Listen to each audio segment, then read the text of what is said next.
It's time for the personal skill tier list. So the last time I did one of these, I think it was actually near launch, so I haven't done one of these in a while, if I recall correctly. Now, what are the personal skills? The personal skills are the passives that are always on specific units, regardless of class. So they are tied to the character, and no matter what you're doing on that character, they always have access to these. And in some cases, they help shape what the character's trying to go for, or in some cases, they're just some extra resource that the character uniquely has that other characters simply do not have.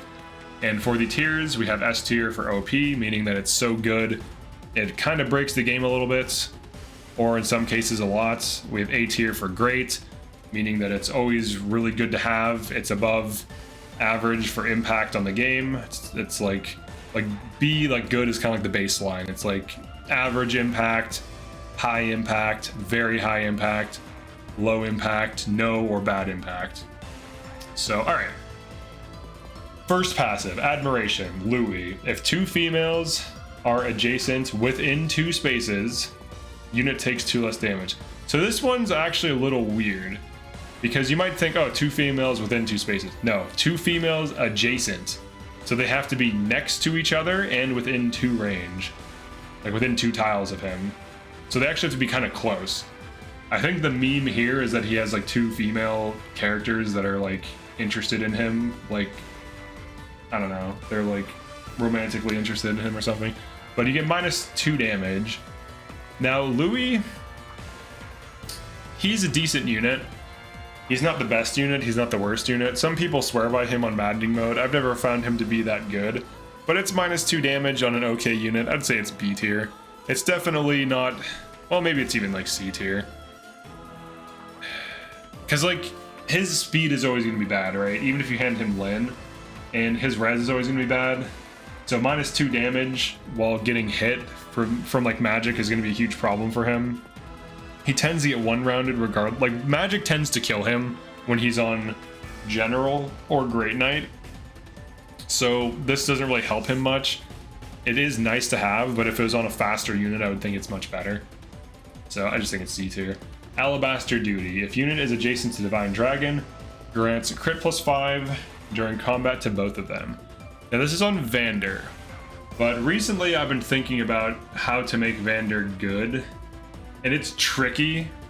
Basically, I want to put him on hero, but leveling him up to 5 gets kind of shaky because he's like internal level like 15 or something. So it takes him a long time until he can actually start leveling up. So then he's just kind of sitting on hero for a while. You can try to arena him all this XP, but you're better off snowballing someone. But crit +5 while staying next to a Lear, I would say that's okay. Even if you just have Vander hanging out as like a low level hero for most of the game until he starts leveling. Now he also has bad stats. So it's kind of hard to say that he can really level up. And last hit, you could kind of make it happen, kind of not.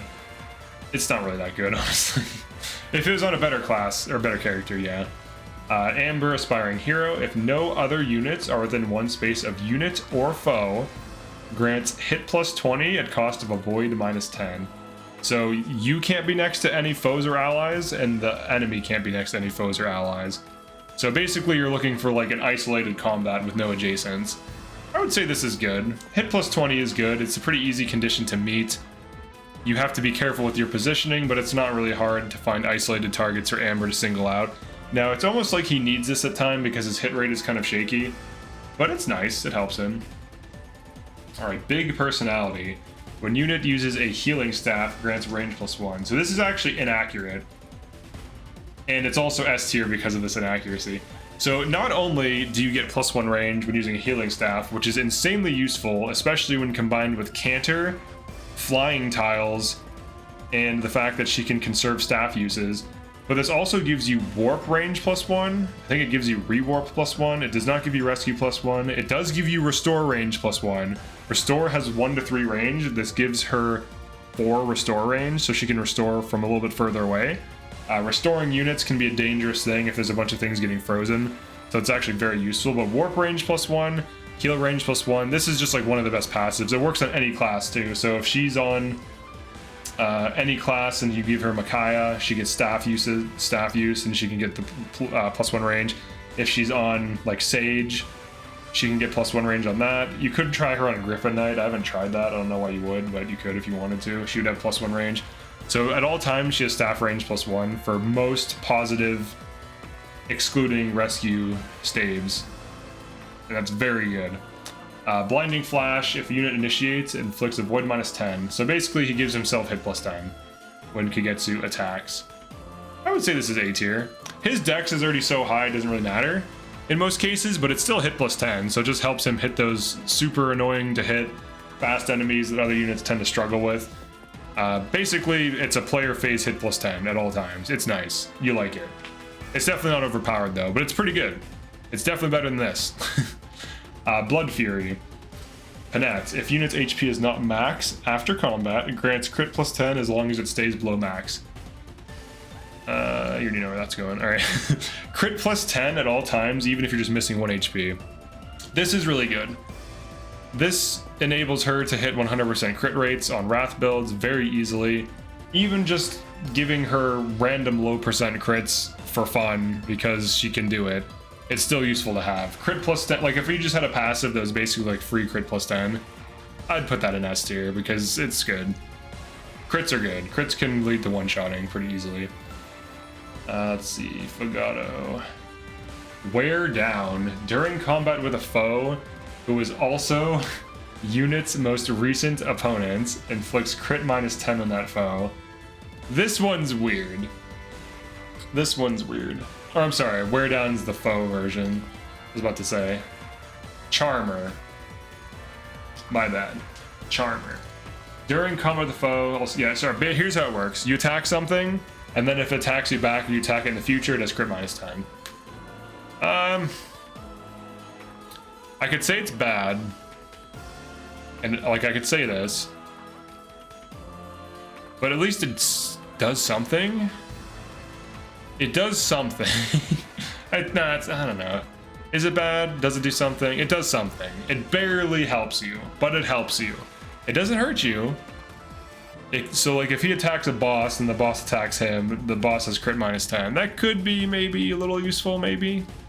I don't know. I guess we'll put it in bad. It's hard to justify putting it out of bad. Let's see. Contemplative. Contemplative. Here we go. If unit uses weight without attacking or using items, grants defense +2 for 1 turn. It's okay. It's kind of bad. He should be staff botting. Why is Mavier waiting to tank? He should be staff botting if you're leaving him on Royal Knight.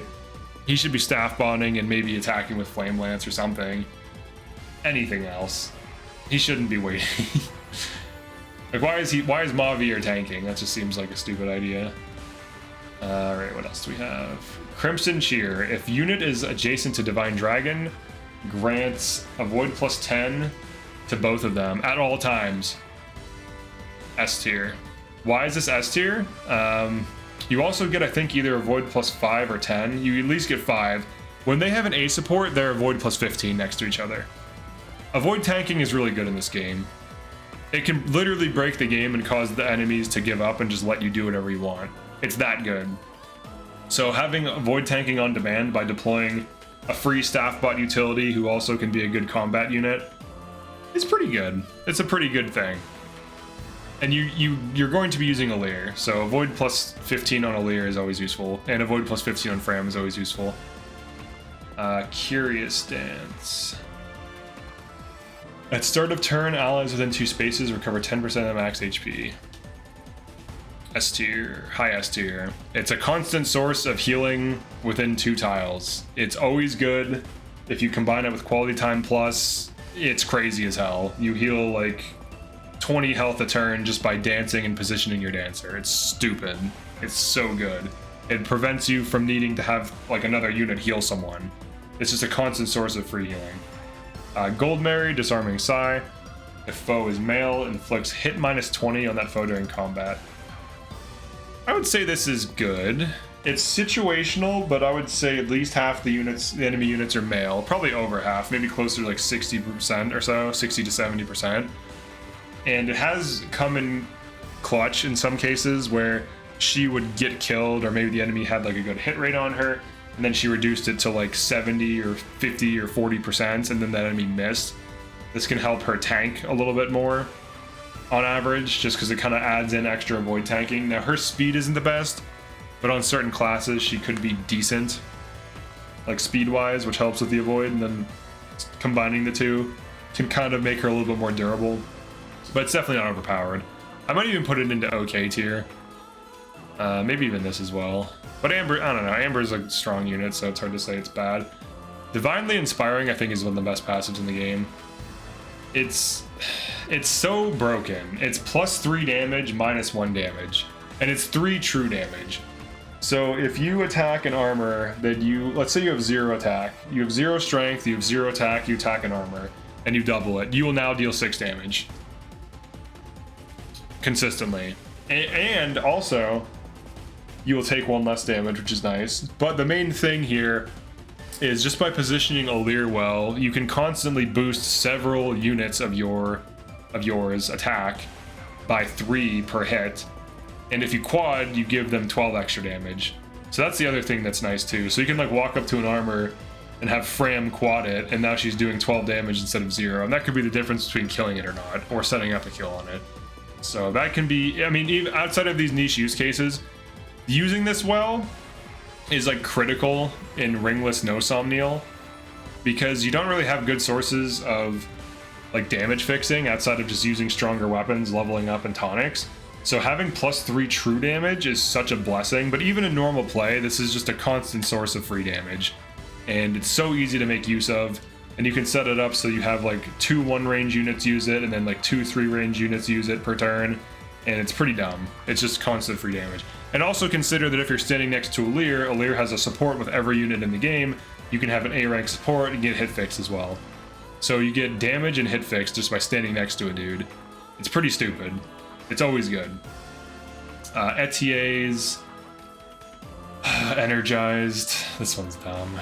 And when unit uses HP item, when a unit recovers HP using item, grants strength +1 for 1 turn. I'm putting this in low D tier. Well, at least it's more useful than these, kind of. So, alright, why is this bad? You don't get to actually attack with this, first of all. You use it, she's strength +1 on the player phase, but she's using action. You'd have to dance her to use the +2 strength. And then the next enemy phase, she's +2 strength, and then on your next player phase, she's back to normal. And there's a few problems with her doing this. One, she tends to have poor bulk and gets one-rounded by most things in the game, even on her best classes, because she's just so slow. And the only way that doesn't happen is if you hand her Lyn, which there's only one of those in the game, so that's not exactly an easy thing to set up. Or you can make the argument that you can just speed fix her through, you know, meal +2 speed, speed +5 passive, +5 speed covert instruct, and it's like the +5 speed covert instruct, you can't always assume you have that. You literally can't always have it. You just can't. There are going to be turns where you don't have it, and also if you have a Byleth unit who's only just trying to covert instruct Etier, I don't think that's a good use of that unit, personally. But it's hard for her to leverage this. It just it literally almost never matters. She does not enemy phase either. She has poor durability and bad speed, so she's one of the worst enemy phase units in the game, even on like something like Ike. So it just doesn't really make sense for her to be using this capacity. So it's just a terrible passive for her. Let's see. Jean's expertise. Where is it? Grants unit enhanced stat growth when leveling up. Now there are specific classes that he can kind of pop off on this on. Now he is level 1 and he needs master and second sealed into his good class, and if you put him on certain classes he'll perform similarly to better units, but with a downside. So Jean versus Anna Mage Knight, similar stats overall, but she has a money-making passive and starts out at level 5 for free. Jean versus, I don't know, some other physical units on like Warrior, Berserker or something. He can pop off on Warrior, but it just takes him some time because he gets, his base speed is I think like 40%, and Warrior gives 10% speed, so he gets 60% speed growth. He's almost similar, he's almost always going to be similar to better things, that just have a better passive, better growths, better levels, better bases, or whatever. Honestly, I think this is just good. It's definitely not overpowered. It's definitely not overpowered or like really good all the time. It's like situationally good with investment asterisk. It's like hard for me to be like, oh yeah, just always use Jean because of this. It's like, well, Anna's better at the one thing. Kagetsu's usually better at the other thing. Pandrea's usually better at a lot of things. Like, so many units are just better than him at everything, even when you like get him on the right thing and feed him kills and get him online. I still haven't seen a good use case for Jean that like blew me away, where it's like, oh my god, this is amazing. It's just not there. Or maybe it is, we just don't know it. Maybe I just don't know it. Let's see, the Diamant. Fair fight. If unit initiates combat, grants hit plus 15 to unit and foe if foe is able to counterattack. Now, Diamant does have kind of bad hit issues. Now, this is if he initiates. So I would say it's like similar to this. It's good. He wants it. And it's easier to set up than this usually, because as long as the foe can counterattack, he can give himself hit plus 15, but it's only on player phase. So it's not as universal as this. And he's also accurate and much faster. So I'm factoring that in. But it's good. It's decent. Chloe. Fairy Tale Folk. So she's obsessed with fairy tales. If male and female ally are adjacent within 2 spaces, unit deals plus 2 damage. Excuse me. It is true damage, which is nice. So one of the early combos Chloe can do is if you have like a male Alir or female Alir next to a male or female, Alir can give plus 3 damage per hit. Chloe gets plus 2 damage per hit. And as long as there's an opposite sex on either side or like adjacent to Alir within 2 range of Chloe, she can deal 10 base armor ignoring damage when doubling, which is pretty nice. But also consider that at any point in time you can give her plus 5 damage per hit with Alir plus Fairy Tale Folk. So I would say this is like A tier. I'd say it's a little bit better than this, because he doesn't really need this, and this is just free damage, and damage is better than hit fix in my opinion. So, and interestingly, this can enemy phase too. That's the other thing about this. This can enemy phase if male and female ally are adjacent. It just says during, whenever it says during combat and not specifically when unit initiates, it works during enemy phase. So this can damage fix on player and enemy phase, and is pretty easy to set up. Veil's business. Fell protection. +1 true damage, -3 true damage. I think this also reduces worm damage. Pretty sure it does. So if a worm hits you for 33, you just take 30 instead. This I would say is here. If you put both Alir and Veil next to something, you give them +4, -4 damage, which is kind of insane. Just by standing next to 2 things, that's quite good. That's quite good. And yeah, there's no downside at all. It's pretty easy to use. It's just free damage. Generosity. Citrine. When unit uses healing item, adjacent also recover the same amount of HP. So this would be good if she could take a hit. Because she's so frail, she tends to die when hit. Now you could put like holdout on her, so that way she could take a hit and then use this to AoE heal.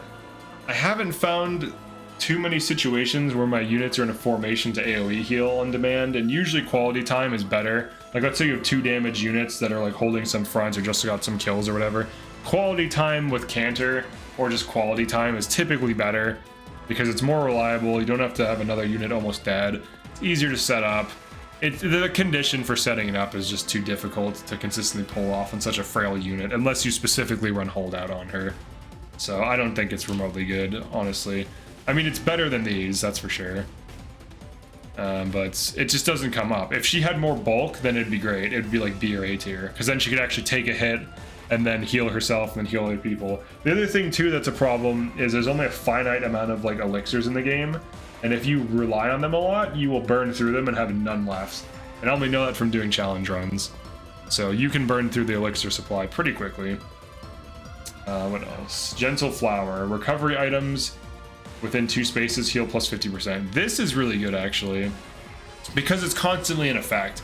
So it turns vulns and antitoxins into 22 instead of 15, and it turns an elixir into a 45 instead of 30 heal.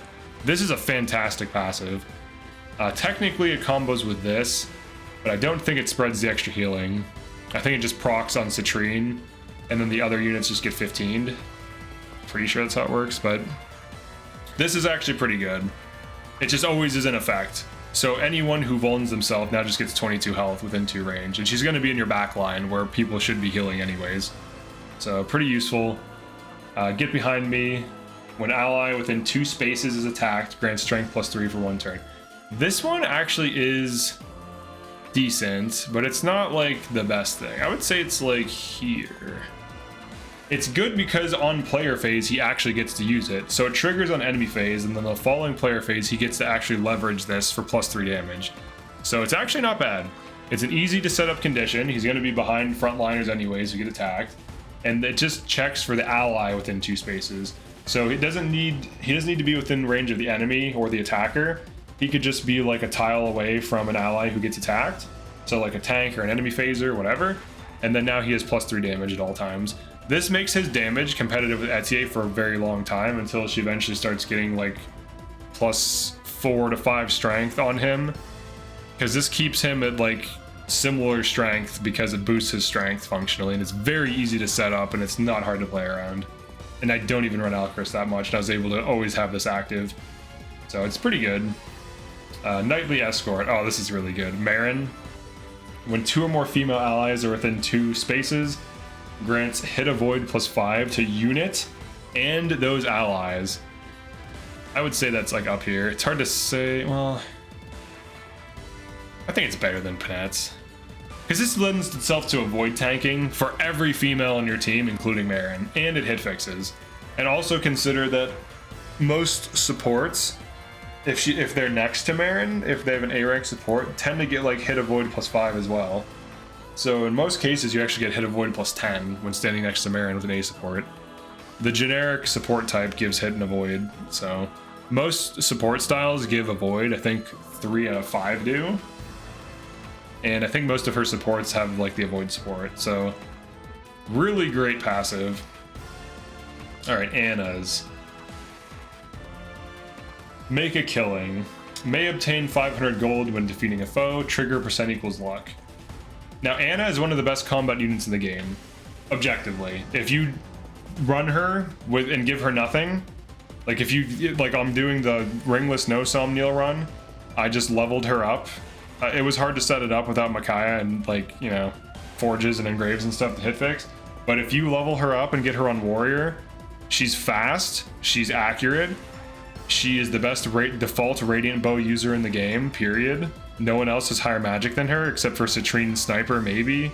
Even then I'm skeptical of that because Anna has higher magic growth. And also, I don't know who has higher magic. The Anna's faster, so she actually doubles thing, and she has higher accuracy. So even if Citrine has slightly higher magic on Sniper, I don't know if she does or not. I haven't checked. By the time they're both level 30, I highly doubt that Citrine's a better unit. But with no rings, no passives, no forges, no emblems, nothing, Anna Warrior is really cracked, and Make a Killing is also really good, even in that environment. So without any passives, luck increasing, or anything like that, Anna has made me 15k, and I'm on chapter 25. Now, with luck stacking, this passive can easily make you, at minimum, around like 30k per run, with just using her as like one of like 8 combat units on your team. Now, if you invest a ton of luck stacking into her, she can make you 70k plus like a playthrough. So it's hard to say this is not S tier. It's S tier for a different reason than these others. It's 70k allows you to buy a ton of silver and steel, which allows you to upgrade more weapons, which directly improves units on your team. It's hard to argue with that effect, that impact on your team. That's objectively good. Now, if you're playing fast or whatever, obviously it's not as useful. You can't train Anna, fine. But if you're playing like a challenge run that doesn't need to be done quickly, or you're playing Maddening in general, this is like one of the best passives in the game. It's really good. Meditation, Jade, res +2 when waiting, without attacking or using items. It's like similar to this. This is better because it's true damage at least. They're both kind of whatever. Moved to tiers. When ally joins a chain attack in this unit's combat, unit gets +2 damage. So when he attacks and someone chain attacks, like you set up a chain attack for when he attacks something, he gets +2 damage. And I'm pretty sure it's true damage too. Now Boucheron is a kind of weak unit overall, but this does help damage fix him. So I'd say it's like here. It's like B tier. It's not as good as Chloe because Chloe is like a monster. She can easily carry your entire playthrough, and I'm testing that right now on a draft run where we drafted weapons, emblems, and units, and she is currently soloing half of the map as if it's a joke, and she's kind of just killing it. so she's like an early game monster. I mean, he's kind of fast. He's not as fast as her. His build is decent, but his damage is like lower than Chloe for some reason, and it helps him. It's decent. It's fine. Not quite. This one's interesting. If foe initiates, hit -10 on that foe. Zelkov. I would say this is A tier. It helps him do what he's trying to do, which is enemy phase avoid tank. And you can use this to help fix him so that enemies have a harder time fighting him. So I would say it's like here. Party animal Pandreo grants a bonus to hit and avoid equal to 3 times the number of allies and foes within 2 spaces. So what would that be? 11 spaces, I think? Yeah, because it's 8 plus 4. So up to 33 hit and avoid. On average, it doesn't count himself, by the way. I've checked it. On average, this increases his hit and avoid by like 6 to 12. So this is just like, and it works on enemy phase. It's up there. It allows him to avoid tank, it hit fixes him, it's just really good. It's hard to debate. It's hard to refute how good this is. Let's see, Racket of Psalm inflicts crit -5 on foes within 3 spaces, so pretty wide range. This is good because it prevents stray crits on units. A lot of units have issues with stray crits. It's also good for Iron Man for reducing crits. How good is it though? How often is this useful? I would say it's B tier. Maybe around here. Worse than the Amber, better than the Amber.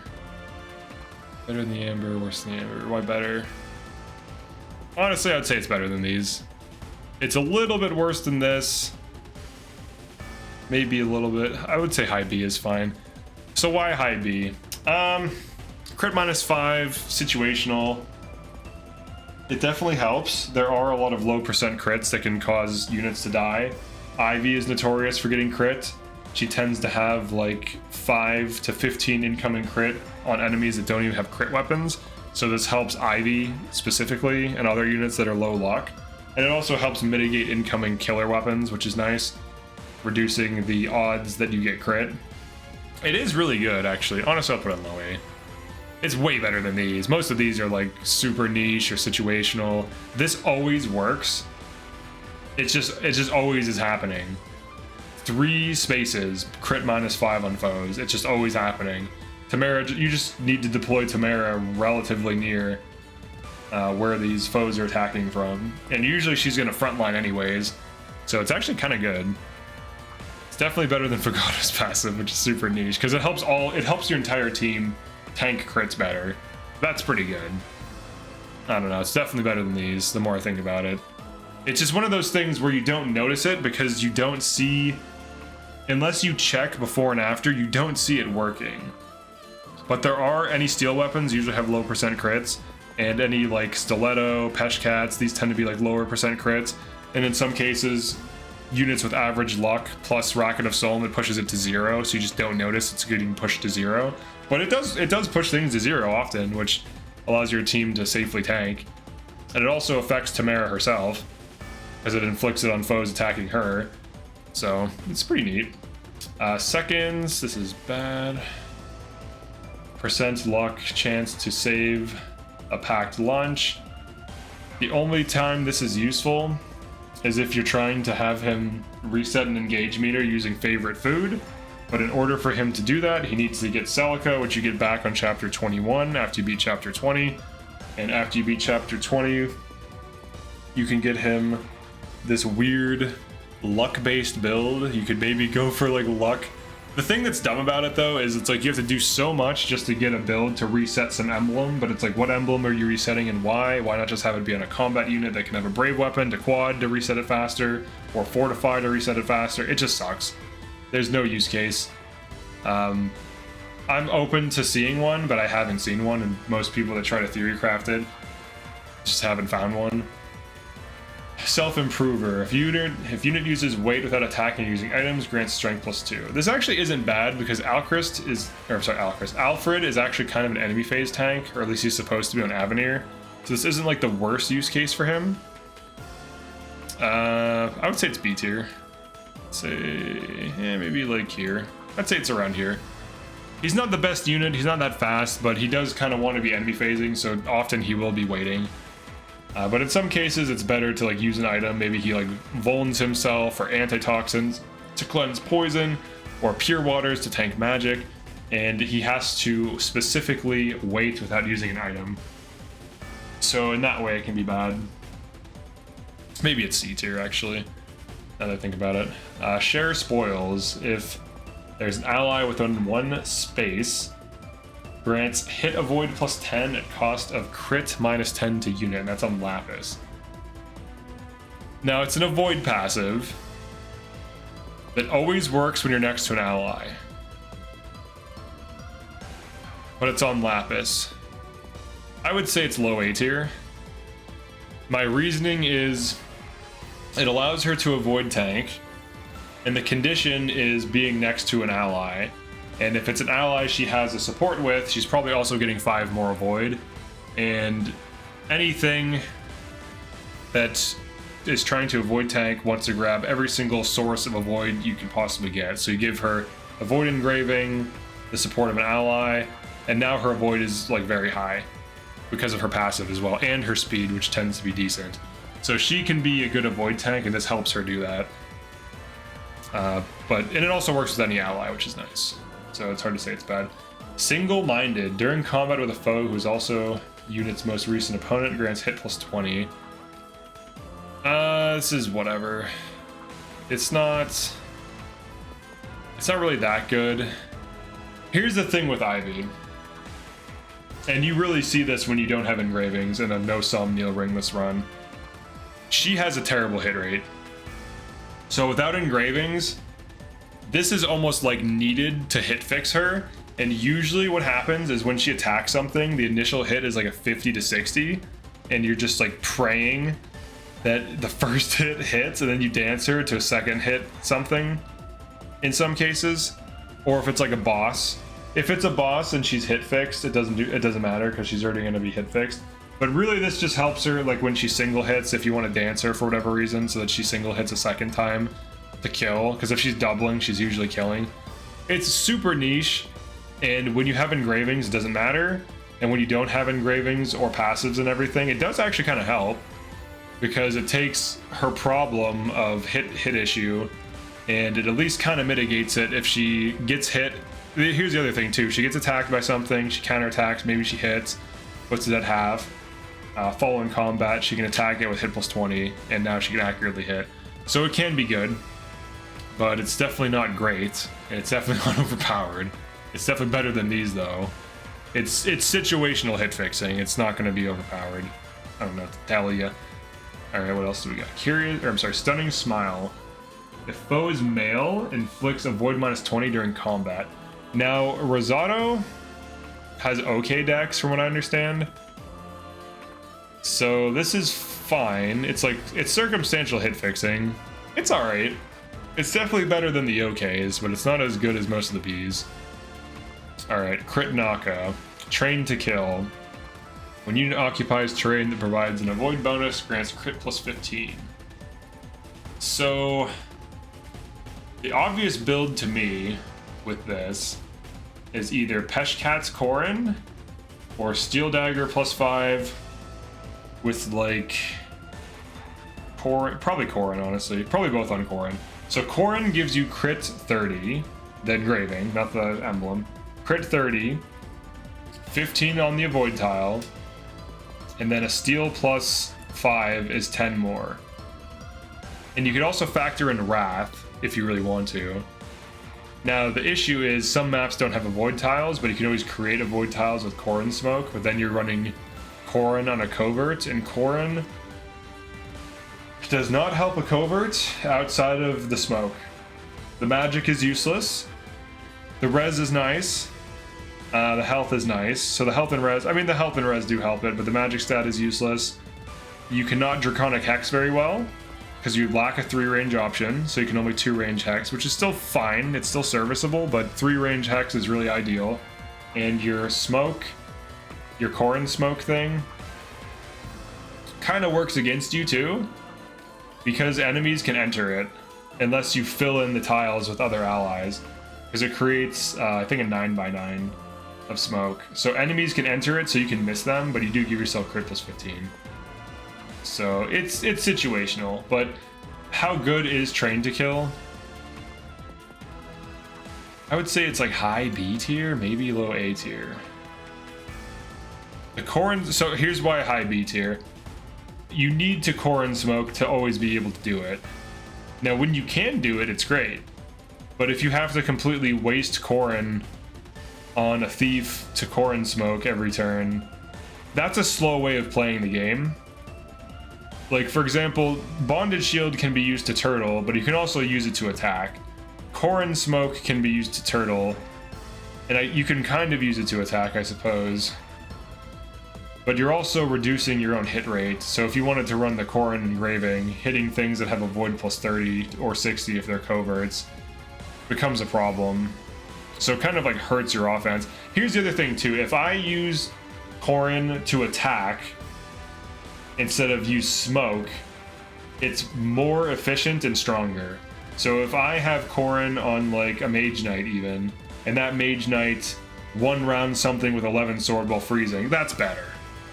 That's just better, because now you can delay a group, ignore it, and kill another group, or you can dive the group you've frozen. And either use case is stronger than just like using a Vayne and sitting there for a turn, even if you enemy phase all those enemies, because one is more proactive and allows your team to move in, which can be more useful than moving a single thing in. So I don't think it's overpowered or even great. I think it's just decent, because the best use case is Corrin Smoke. And if you want to argue against that, not every map has avoid tiles, so what do you do on those maps? You just now have a dead passive, so consider that. Consider that. Verdant Faith. If unit is adjacent to Divine Dragon, grants hit plus 10 during combat. Honestly, this is actually better than you'd think. I'm putting it in low A tier. So I was forced to use Clan Sage. Someone super chatted it, and I'm doing a draft run. On Thoron, I was able to use Roy's Engraving in the draft. We drafted emblems, and that includes engravings. And Clan next to Alir is hit plus 20 from A support / this passive. And Alir also, I think, is hit plus 20. So you can run no hit engravings on Clan, and if he just stands next to Alir, he's damage plus 3, hit plus 20. And that's really good in this game. That's the equivalent of having a hit fixing engraving at all times. And his dex is not bad either, so he's actually quite accurate. All he really needs is damage fixed and a little bit of speed fixing. He doubles most things. So he's actually not bad with this. It's actually a better passive than you'd think.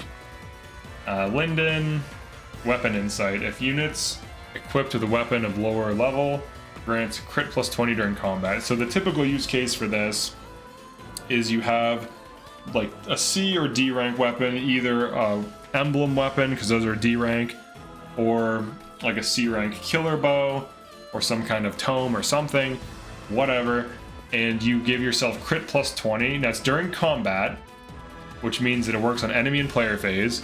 And Linden is basically this like weird crit unit guy that if he uses worse weapons, he crits. And typically if you give him like a killer axe, killer bow, whatever, he's crit plus 20. So he can easily hit crit 100 with Wrath, basically. His strength is whatever. It's not the best, it's not the worst, it's like average. So with some damage fixing and a little bit of elbow grease, you can make this dude into a kind of Panette thing that's less might. Kind of. Now doubling, his speed is average, so he kinda can be good with this. I've seen some use cases where it's decent. I've seen like Dire Thunder, Erica Engrave, and Corrin Engrave, and things like this to give it like huge crits, and then he goes for some Dire Thunder thing, or some Killer Bow thing, or some Killer Axe thing, or whatever. And there are some use cases that are decent, but I feel like investing in Linden is just like a difficult thing to do because you get him so late. And by the time you get him, usually most of your SP books from your well are going to be dumped into units. Most of your stat boosters are used. Most of your units have good passes with high bond levels on their rings, and their builds are already ready to go. So I think that the Linden issue is more of like getting him online more so than he's a bad unit.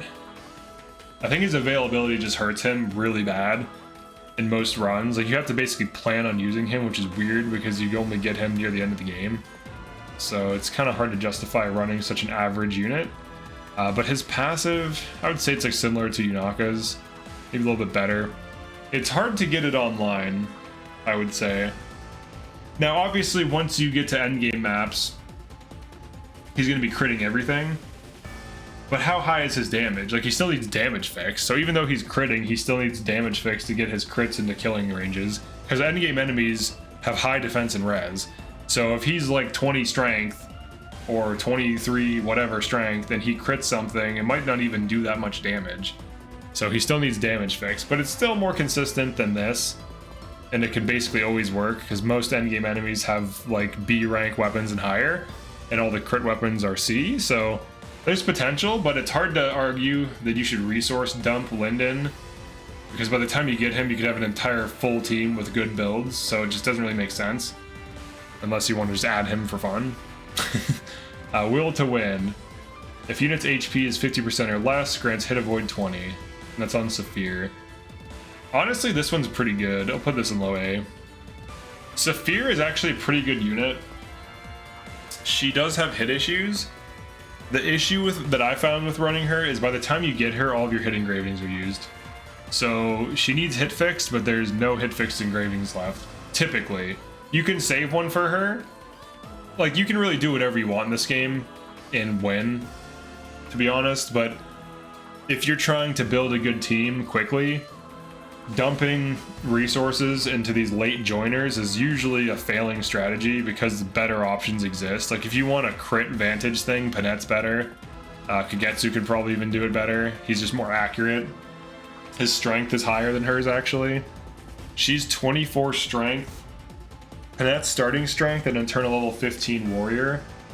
If you second seal her onto warrior, is 24. Kagetsu's is like 21. Saphir is internal level 19 with 24 strength. I think she has the same strength as Kagetsu on warrior if they're the same internal level, but Kagetsu has more dex, accuracy, and bulk. I'm sorry, more dex, speed, and bulk. So he's just better in every way. So you have two units that just upstage her outright. And her passive really only helps mitigate her own personal problems, which are hit issues. So she's one of those like hit issues units. But she can be a Vantage Wrath user, and she can do it well. So it's worth pointing out that this complements that playstyle because you want to be at 50% or lower so that you can Vantage. And also, you know, you want to leverage strength, which is something that she has. So if you level her up, give her damage fix, hit engraving, crits, whatever, throw her on Vantage Wrath. She can be she's like a secondary Panette that can pop off and do well. It deserves calling out. I'd say this specific reason is why I'm putting it in A tier. But here are the personals. I'm factoring these in to gameplay, builds, the characters, and so on. Like how these actually appear in the game, how these would actually be used in the game. Classes, I'm just assuming the best class of each unit. So I'm not really specifically thinking like, oh, this is a Griffin Chloe or whatever. Just using these units in general, regardless of class. Some units can run a lot of classes, some can't. But yeah, this is where I'd say the personals sit. Some of these should be, I don't think very many people argue with these. Maybe you could argue this goes down to A. But these ones are hard to refute, I would say. they bring too much value to just be like, oh yeah, staff range +1 is nothing. It's like, no, it's really good all the time. Healing 10% to range, always good. Crit +10, always good. Money, good. Avoid tank, hit fix, good. Damage fix, tanking, good. Always, these are just always really insane. But let's put this down to A tier. There we go, that's a little bit better. Alright, so that's it for this one. Definitely like and subscribe if you enjoyed this or found this useful. I'll see you in the next one. Peace.